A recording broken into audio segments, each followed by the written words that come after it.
Hi friends, എല്ലാവർക്കും നമസ്കാരം.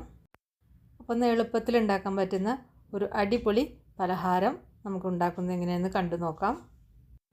അപ്പോൾ അതിന് വേണ്ടിയിട്ട് 1 കപ്പ് പച്ചരി നന്നായി കഴുകി വൃത്തിയാക്കിയതിൻ്റെ ശേഷം ഒരു 2-3 മണിക്കൂർ കുതിർത്തി വെച്ചതാണ്. അതൊന്ന് അരച്ചെടുക്കണം.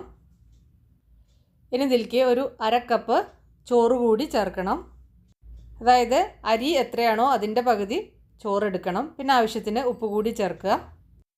ഇനി ഇതിലേക്ക് 1 മുറി തേങ്ങയുടെ പകുതിയാണ് ചേർത്തിരിക്കുന്നത്.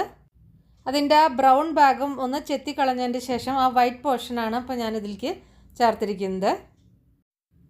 ഇതിലേക്ക് ഇനി ഒരു 1/2 ടീസ്പൂൺ പെരിഞ്ജീരകം, അതായത് വലിയ ജീരകമാണ് ചേർത്തിരിക്കുന്നത്. ഇതിനി എല്ലാം കൂടി ചേർത്തിട്ട് നന്നായിട്ടൊന്ന് അരച്ചെടുക്കാം. ഇതിനി ആദ്യം ഒന്ന് നന്നായിട്ട് അടിച്ചെടുക്കുക. അതായത് ആ നാളികേരമൊക്കെ ഒന്ന് മിക്സ് ആവാൻ വേണ്ടിയിട്ടാണ്. അതിനുശേഷം വളരെ കുറച്ച് വെള്ളം ഒഴിച്ചിട്ട് അരച്ചെടുക്കണം. വെള്ളം കൂടിപ്പോയാൽ പിന്നെ നമുക്കിത് ഒന്നും ചെയ്യാൻ പറ്റില്ല. അപ്പോൾ വളരെ കുറച്ച് 1-2 സ്പൂൺ വെച്ചിട്ട് വെള്ളം ഒഴിച്ചിട്ട് വേണം അരച്ചെടുക്കാൻ. പച്ചരി ആകുമ്പോൾ അധികം വെള്ളത്തിൻ്റെ ആവശ്യം വരില്ല. ഇപ്പോൾ അത് അരച്ചെടുത്തിട്ടുണ്ട്.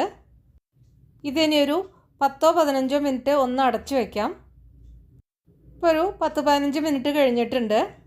അപ്പോൾ ഞാൻ എണ്ണ നന്നായിട്ട് ചൂടാവാൻ വെച്ചിട്ടുണ്ട്. നല്ല ചൂടുള്ള എണ്ണയായിരിക്കണം, അപ്പോഴാണ് ഇത് ഒഴിക്കാവൂ. ഒന്ന് കയ്യിൽ കൊണ്ട് നന്നായിട്ടൊന്ന് മിക്സ് ചെയ്യുക. ബാറ്ററിൻ്റെ കൺസിസ്റ്റൻസി എന്ന് പറഞ്ഞു കഴിഞ്ഞാൽ നെയ്യപ്പത്തിൻ്റെ ആ ബാറ്ററിൻ്റെയൊക്കെ ഒരു കൺസിസ്റ്റൻസി ആയാൽ മതി. ഇപ്പോൾ ഇത് നല്ല സോഫ്റ്റായിട്ട് തന്നെ കിട്ടും കേട്ടോ. നിങ്ങൾക്ക് കൂടുതൽ സോഫ്റ്റായി കിട്ടണമെങ്കിൽ 1 നുള്ളിൻ്റെ പകുതി ബേക്കിംഗ് സോഡ നിങ്ങൾക്ക് വേണമെങ്കിൽ ചേർക്കാവുന്നതാണ്. അത് ഓപ്ഷനിലാണ്, നിർബന്ധമൊന്നുമില്ല.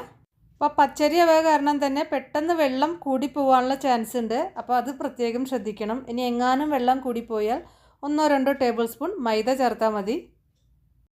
അപ്പോൾ കഴിയുന്നതും വെള്ളം കൂടി പോവാതിരിക്കാൻ ശ്രദ്ധിക്കുക. അപ്പോൾ നല്ല തിളച്ച എണ്ണയിലേക്ക് ഇത് ഒഴിക്കുക. ഇത് തന്നെ ഇങ്ങനെ പൊന്തി വരും. ചൂട് കുറവായാൽ ഇത് പൊന്തി വരില്ല കേട്ടോ. ഇതിൻ്റെ മീതയ്ക്ക് കുറച്ചിങ്ങനെ എണ്ണ ഒഴിച്ചു കൊടുത്തിട്ട് ഇങ്ങനെ തട്ടി കൊടുത്താൽ മതി. അപ്പോൾ അത് കറക്റ്റായിട്ട് പൊന്തി വന്നോളും. ടേസ്റ്റ് കൂട്ടാനായിട്ട് ബാറ്ററിലോട്ട് ഒരു 1/4 ടീസ്പൂൺ മുതൽ ഒരു 1/2 ടീസ്പൂൺ വരെ പഞ്ചസാര ചേർത്തിട്ട് ഒന്ന് മിക്സ് ചെയ്യാവുന്നതാണ്. അപ്പോൾ വളരെ സിമ്പിളാണ്, പെട്ടെന്ന് ഉണ്ടാക്കിയെടുക്കാനും പറ്റും. ഇതിപ്പോൾ പ്ലെയിൻ ആയിട്ടുള്ളതാണ് ഉണ്ടാക്കിയത്. ഞാൻ കുറച്ച് മസാലയൊക്കെ ചേർത്തിട്ടുള്ളത്, കുറച്ച് സ്പൈസി ആയിട്ടുള്ളത് ഞാൻ ഉണ്ടാക്കി കാണിക്കുന്നുണ്ട്. അപ്പോൾ ഇത് നല്ല, നിങ്ങൾ നോൺ വെജൊക്കെ കഴിക്കുന്നവരാണെങ്കിൽ ചിക്കൻ കറിയുടെ കൂടെയൊക്കെ കഴിക്കാൻ നല്ല ടേസ്റ്റ് ആയിരിക്കും. അല്ലെങ്കിൽ മുട്ടക്കറിയോ എന്തെങ്കിലും ഒക്കെ ഉണ്ടായാൽ മതി. അപ്പോൾ ഏതാണ്ട് നമ്മളുടെ ഒരു മുട്ടയപ്പത്തിൻ്റെയൊക്കെ ഒരു രീതിയിലാണത് സംഭവം. പക്ഷേ ഇതിൽ നമ്മൾ മുട്ടയൊന്നും ചേർക്കാതെയാണ് ഉണ്ടാക്കിയിരിക്കുന്നത്.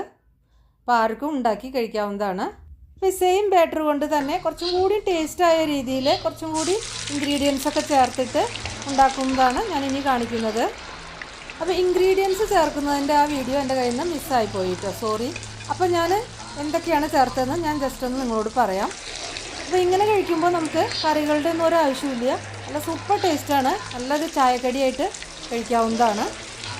അപ്പോൾ അതിന് വേണ്ടിയിട്ട് ഞാൻ ഈ ബാറ്ററിലേക്ക് ഒരു 2 സവാള നീളത്തിൽ അരിഞ്ഞത്, കുറച്ച് പച്ചമുളക്, കുറച്ച് കറിവേപ്പില, ഇത്രയും സാധനങ്ങളെ ഞാൻ ചേർത്തിട്ടുള്ളൂ. ഇത് 3ഉം ചേർത്തിട്ട് മിക്സ് ചെയ്തിട്ട് കൈകൊണ്ട് നന്നായിട്ടൊന്ന് മിക്സ് ചെയ്യുക. പിന്നെ ഉള്ളിയൊക്കെ നന്നായിട്ട് അല്ലികളൊക്കെ വിടർത്തിയിട്ട് നീളത്തിൽ അരിഞ്ഞെടുക്കണം കേട്ടോ. വല്ലാതെ നൈസാക്കണ്ട ഉള്ളി. എന്നിട്ട് ഇതേപോലെ മാവ് കോരി ഒഴിക്കുക. ഞാൻ ഒരേ സമയം 2-3 എണ്ണമായിട്ടാണ് ഉണ്ടാക്കിയെടുക്കുന്നത്, ബജ്ജി പോലെ.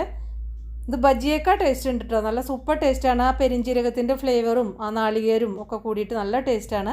അപ്പോൾ നിങ്ങൾ ഉണ്ടാക്കി നോക്കുക. എന്നിട്ട് നിങ്ങളുടെ ഫീഡ്ബാക്കൊക്കെ അറിയിക്കുക. ഇഷ്ടപ്പെട്ടാൽ ലൈക്ക് ചെയ്യാനും ഷെയർ ചെയ്യാനും കമൻറ്റ് ചെയ്യാനും ഒന്നും മറക്കണ്ട.